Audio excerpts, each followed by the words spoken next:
And so I am grateful to be here, to stand here, and to know that all is well. All is very well, and it's unfolding just exactly as it should. In gratitude, I let it be, and release and say, and so it is. Now, there was a point yesterday where I wasn't sure I'd be here at all today, because I'm in the waiting for the baby mode. And so there was some activity yesterday that maybe was a false alarm, but you never know. It's not, you're just kind of waiting to see. But here I am. On Sunday, I was talking about the idea that we can look toward the good in our lives. Look for the good was the title, in many different ways. That you can find the good even in negative experiences, and I caution that you don't find somebody else's good in their negative experience. It's your own. It's a personal journey that you're taking. And I was reminded, too, of sometimes we actually go after our good. I used the example of all of the work that was done around The Secret, where vision boards were made. We had meetings and we screened the movie and talked about these things. And indeed, many people were encouraged to find a new partner and get that new house, new job, more money, things. Just go after those things. And then when I closed, I was talking about an experience of looking for the good that for me is at a different level. And it's where you are really open to seeing good and then sharing that with someone else. And that's what generosity is about. It's something a little bit that's unexpected, not quite that much. Well, there was a fourth idea that I wouldn't have had time for on Sunday, and that's partly what I'm going to talk about today. And my title is Love It Anyway. Now, one of the people that I read, I think I actually saw her in a presentation. Her name is Byron Katie, and this is the book called Loving What Is, which is kind of like Love It Anyway. And so she I won't go into her life. She had a rather tortured life that brought her to the place where she wrote this book. She is not well educated and well taught. She learned what she has learned through her own personal experiences, and what emerged from this is what's in this book. I think one of the comments of the people that said something about her, talking about the book, said something about, who is this woman? How did she know all this stuff? Where did all this come from? Because she speaks such an amazing thing about responding to situations that I think all of us find ourselves in sometimes, but some people are stuck in them. And in the time that I saw her, what she does and what she is about, what this book is about, is what she calls the work, and the 4 questions that she asks to help people work through whatever it is that they're interested in, that they are finding stuck in, I guess is the way to put it. Now, there is a Greek thinker, Epictetus, that you may have heard of before. And he said, it is not the event that has disrupted our lives. It's our thoughts about the event that disturb us. And that is what he said. And I'm sure she had not read him prior to going through what she goes through, but there are other writers who've said the same thing. And we also know, parallel with that Ernest Holmes tells us, and I used this idea on Sunday, that it is persistent, constructive thought that is the powerful thoughts that we create and the most effective. Persistent, he said. And it has been shortened to what persists exists. Now, of course, If it's a negative concept, it also persists because the law doesn't say, oh no, that's not good for you, so we're not going to necessarily reproduce that in your life if it's not good for you. We know that God sees only good, loves us just as we are, but God manifests as the law. God manifests as each one of us. God manifests as nature. It is mind-boggling if we start trying to talk about the ways God manifests. But the law says that whatever thought we are thinking, that is what is going to produce in our lives. As a matter of fact, even in the quantum healing, we read a sentence that was very similar to that, and it said, if you want to know what you've been thinking about in the past, take a look at your body. If you want to know how your body is going to be in the future, take a look at your thoughts right now. It is a known idea that our thoughts create our experience. But let's face it, how many of us are consciously thinking all the time? I'm just going to say none of us are. It's really hard. We go on automatic. I know I depend on automatic. That's how I get through a morning. That's how I get through routines. That's how I drive places sometimes. I even end up in the wrong place because I'm automatically going to the place I usually go. You know, that persistent kind of thing. I've done that many times.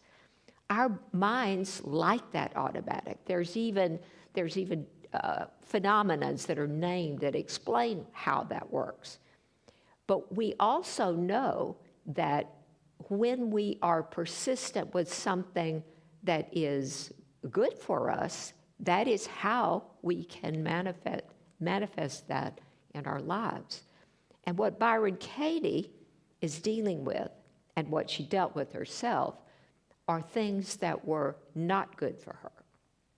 And so one of my favorite expressions, it was my single takeaway from my study of Byron Katie, was when people say it shouldn't have happened, she responds, yes, it should, because it did. And to argue differently is to argue against what is. Now, how often have we done that?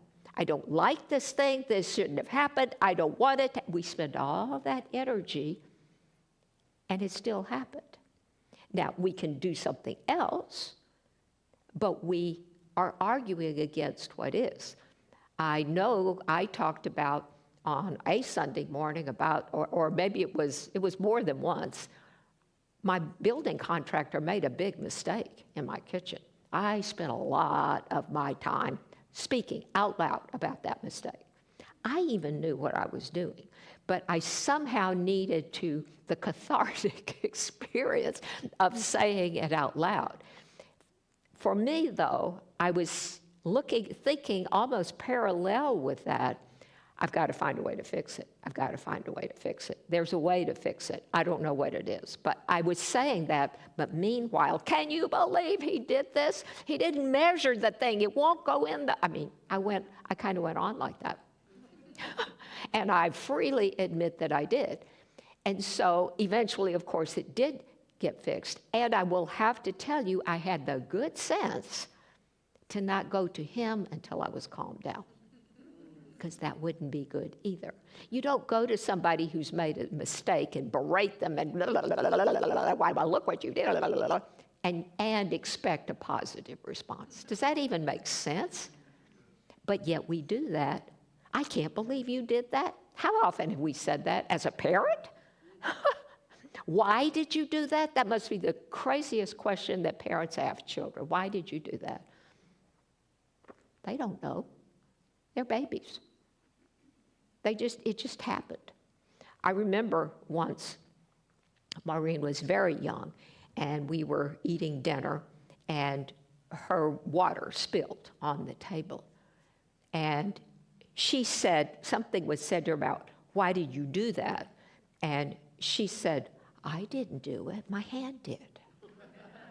And she's completely serious. because it was just something that just happened. There was no consciousness. It was an, as they would say, accident. There's a great story where a minister was standing in front of his congregation and saying, calling on God, calling on the Lord.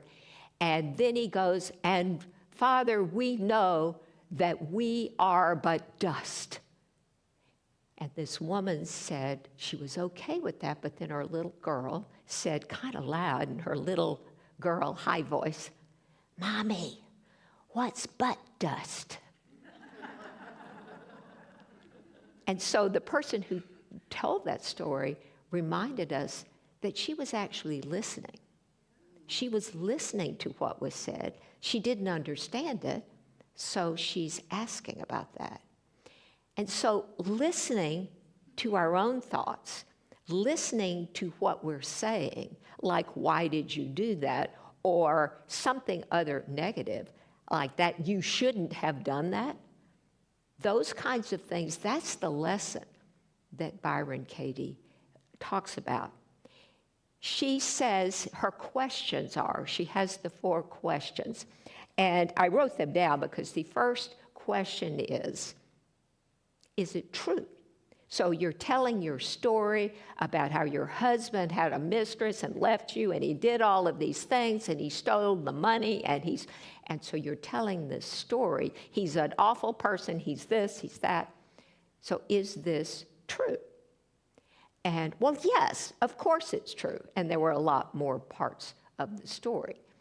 And do you absolutely know positively that it's true? Well, I only know because I've seen, and I thought, do you absolutely, positively know that it's true? Maybe they say yes or no. And the third question is, how do you feel when you say that? He shouldn't have done that. How do you feel? And they talk about how they feel, and it's not good. And then the fourth question is, who would you be if you didn't feel that way?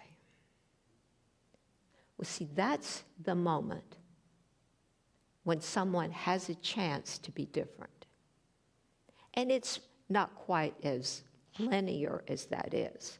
One of the things she includes in here are question and answers from people that she's actually worked with, and answering those same questions and how people work through it. When I saw her present the work down at a conference, I was actually sitting fairly close to the stage, and I think there were 3 people that came from the audience. I think you sort of auditioned, but very briefly. I think some assistants were screening people. And then Byron Katie is talking about the work. And then she asked some of the people that are questions, so we're just off microphone, but she picks 3 that are going to, they had sofas set up on the platform and comfortable chairs. So it's just like we're right here. It's like you're looking in someone's living room and asking the questions.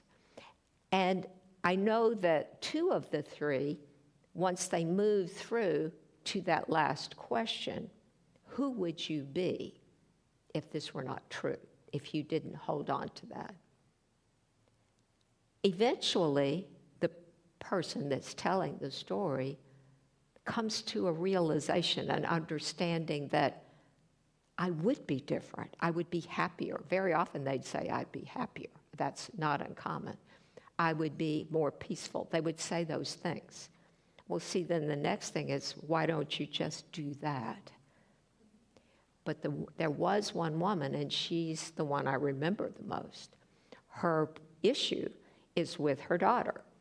And her daughter and granddaughter lived with her, and she was the sort of the caregiver for the daughter, for the granddaughter, when her daughter was working.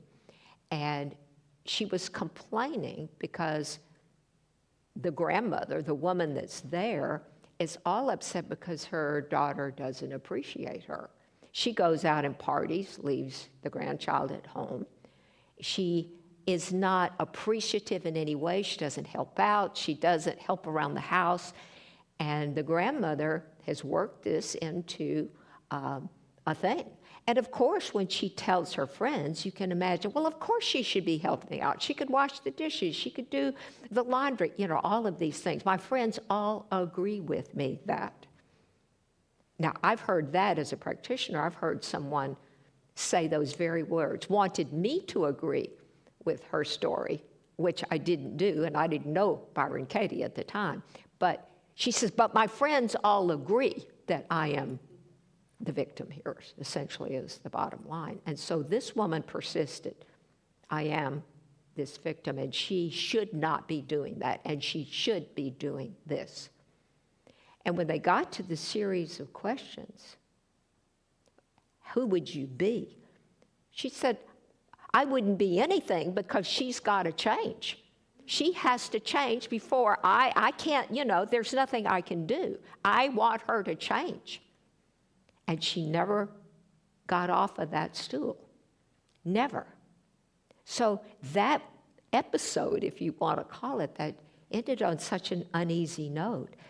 But do you recognize how instructive that was for people in the room?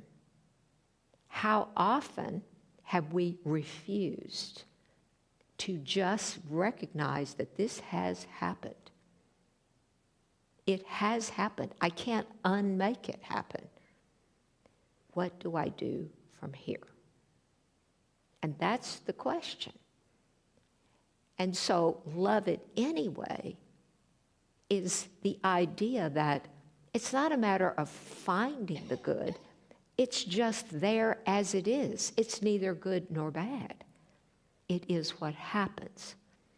And I think about some of the natural disasters that have happened to people around us over the last 10 years. It's been epic, absolutely epic. And people want to believe that, this is unusual. It happened to me, and it's this situation. And yet they need to expiate, is my word, and talk about it. But if they can move on from that, then you've had that experience. And so I listened to that about one of the hurricanes. I was in Florida after one of the hurricanes had gone through, and it just done devastating damage to the place where I was. And I listened to people on a Sunday. They were given the chance for a microphone just to talk and how they felt. And that in itself was very cathartic for them.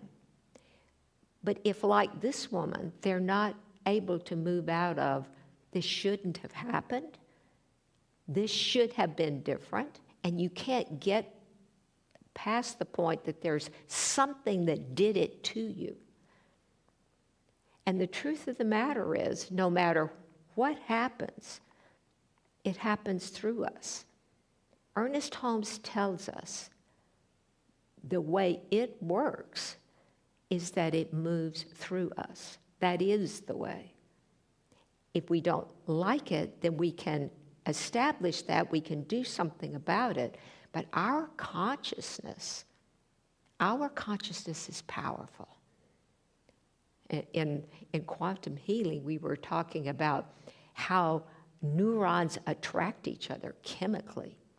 And we set up those chemicals largely about how we feel and how we're thinking. Wow. Even down to the cellular level. Now, one of my favorite Deepak Chopra things in another book is that your cells are eavesdropping on your thoughts because the neuropeptides are doing that for you. They're sending these signals out all the time. As you're sitting there right now, the signals are moving through your body. Your reaction, whether it's understanding how you move, it's happening all the time. And it's happening to each of us all the time. There's like, what is it, 50 trillion cells in our body? I mean, it's just incredible. But they each have an intelligence, and it matters what we think. And it doesn't just matter what we think about ourselves. Oh, believe me, that's hugely important. But see, what I think about that person, I may as well have been thinking about myself, because my body doesn't know the difference. If I get very angry at something out there, I'm the one who's angry. Even if I'm joining in a chorus of people who are angry, I'm the one that matters to my body, to my cells, to my neurotransmitters. So no matter what it's like out there, the advice is to just love it anyway. Well, how could you do this? This is terrible. Who would you be if you didn't have that thought? What Byron Katie says is that she's mirroring what the Greek said a long time ago, but she says, what happens to us is not what really upsets us. What upsets us is not what we think in our thoughts. What happens to us and how we feel is how attached we are to what we think. And how attached are we to things that are not good for us? If it's persistent, Ernest Holmes says, that is the greatest power that's ever been known. And it works, whether it's negative or it's positive. And we can change that right now, because these things are flashing every moment. You can have been doing something and decide, no, I'm not going to anymore. So if this were a different kind of church, this would be the time when you come down and make the commitment. You come in and say, I want to be saved from myself. Because it's important for your own well-being to be able to change and to be able to accept that good can come from everything. I can look for it. I can go after my good. I can even bring good to other people in many ways. And I also can change ways that I've been thinking about myself and others that's not good for me. Isn't that a wonderful way? Isn't that a wonderful, loving message for Valentine's Day? So I'm saying happy Valentine's, welcome everyone, and let's just love it anyway. Thank you all.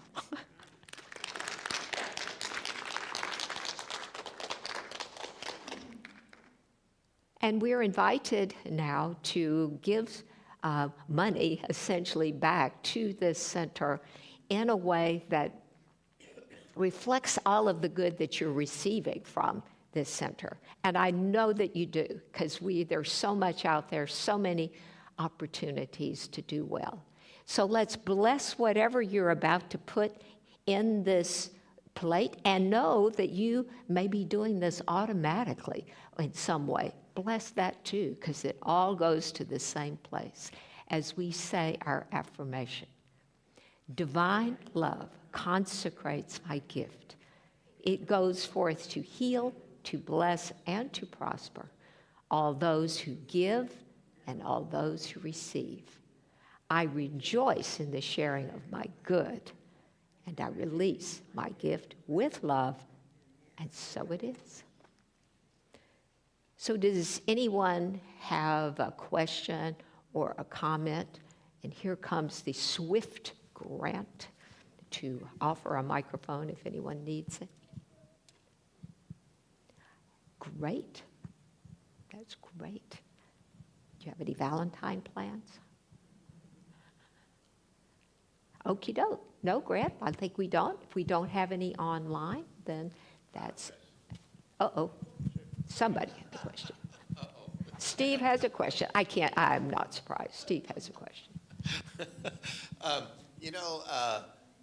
I don't know, you know how we sit here sometimes and you put your hands I up? want you to hold that microphone up. I was saying, you know, sometimes you sit here and you put your hands up and then I can feel this like energy that comes and goes through right through the center of my palm. Do you know what that is? What do you think it is? Well, I don't know. When I'm sitting here, it reminds me of when Jesus was up on the cross and had spikes through his palms, but that might be pretty far-fetched. But anyway, other than that, I don't really know what it is, but it's always interesting. I wouldn't say that for anyone else. I've heard of that phenomenon, Steve. Absolutely. We talked about pain a while ago, too. Do you know there are, when we have endorphins flowing through our body for whatever reason, then we feel pain a lot less, whatever it is, even if you have, you know, something that should be painful happening. And I think there are other chemicals that might cause us to feel pain more acutely. So it's chemical on the biology then, but what creates the chemicals? That's this. So if you're feeling something, so what are the thoughts, what are the things that are happening that cause you to feel that energy? I can't answer that, but you might be able to. It's just very strange. You know, it just feels like there's a bolt of energy coming down and going through my palm. I wouldn't want to say what you're feeling, but I would pay attention to it if I were you.